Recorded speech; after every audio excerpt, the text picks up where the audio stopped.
I'm here in the brilliant Hart building in the middle of the Tesco Welwyn Garden City campus, and I'm here to talk to you about food quality. Now, food quality in a place like this is fantastic, and as much as we try hard to make sure that we do exactly the same for our customers in our stores, and sometimes we do let them down.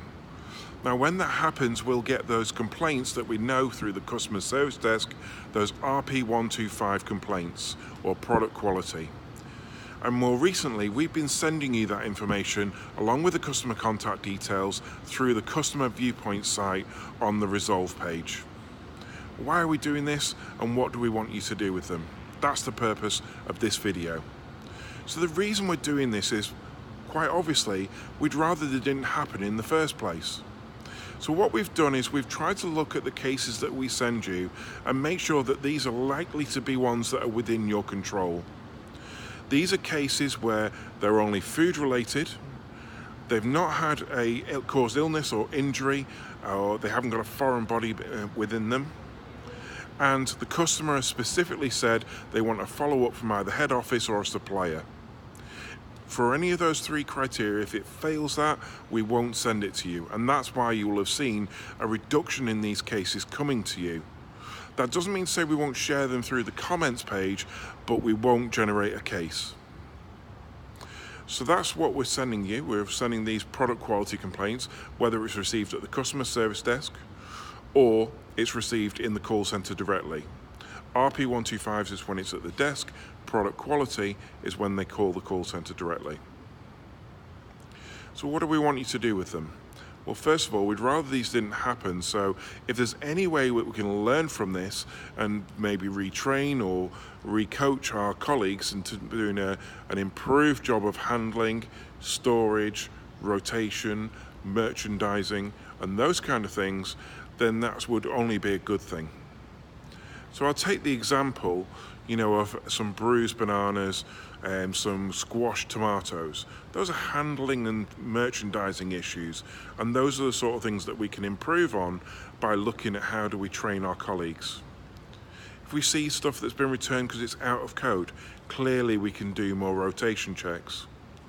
And even if there's stuff that's maybe in pre-packaged, like strawberries, soft fruit, lettuces and stuff like that, we could increase our WIBI checks if that would help to prevent other customers from picking up something that we've had recently complaints about. But there's always going to be some products that we send you that are out of your control to be able to do something with. So for example, the classic example here is a beef fatty joint that's in a pre-packaged product. You can't really do a lot about that. So what would we expect you to do with those kind of complaints? Well, there's two camps that people would sit in with this. On the one hand, you'll have some managers that will say, well, that's out of my control, I can't do anything with it, so I'm not going to contact the customer.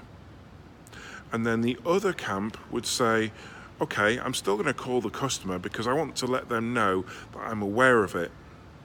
And I can maybe expand those conversations into something that is in my control. So let me give you an example of how that could work. So I would call the customer and say, hi, I'm really sorry to hear that you had a bad experience when you bought that beef joint from us. I can't really alter what's happened with that package. I'm hoping that the supplier has already been in touch with you. If they haven't already, I'm sure they will be. What I'm really keen to understand though is when you return this product to our customer service desk, were you treated seriously?